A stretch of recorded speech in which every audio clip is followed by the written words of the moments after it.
Assalamualaikum warahmatullahi wabarakatuh. Perkenalkan nama saya Laris Karlina. Saya mahasiswi pendidikan guru sekolah dasar angkatan 2022. Di sini saya akan membahas tentang seminar proposan tentang gap teori penelitian dengan dosen pengampu Bapak Petro Dola Syamsu MPD. Selanjutnya, kita akan membahas tentang pengertian gap theory. Apa sih gap theory itu? Gap theory itu adalah kesenjangan antara teori yang ada dengan kondisi nyata. Perbedaan antara harapan teori dan hasil praktik. Gap theory sering muncul ditemukan dalam penelitian dan kajian ilmiah. Selanjutnya, mengapa sih uh, gap theory itu penting? Yang pertama, gap theory itu penting karena menjadi dasar munculnya penelitian baru, membantu mengembangkan dan menyempurnakan teori. Yang ketiga, menjelaskan masalah yang belum terjawab oleh teori lama.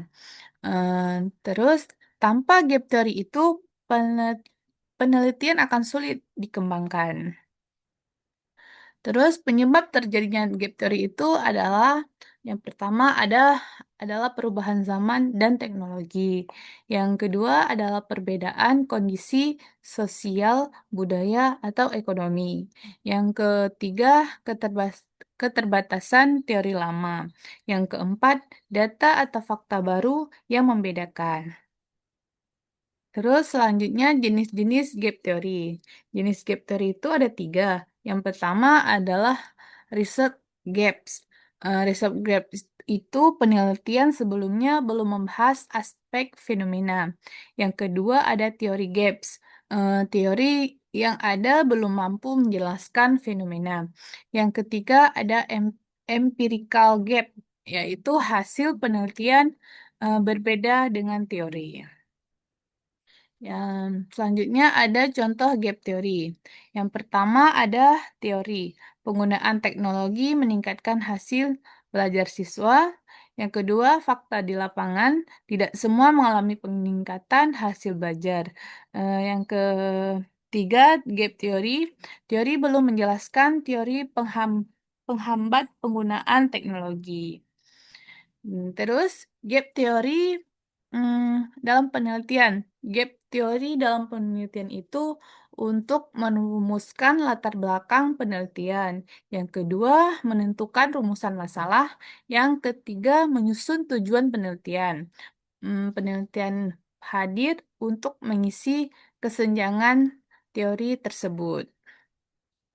Selanjutnya, sesi diskusi. Apakah teman-teman ada yang mau diskusi tentang teori, tentang gap teori penelitian ini? Kalau ada, komen ya di bawah. Nah, kita masuk ke kesimpulan.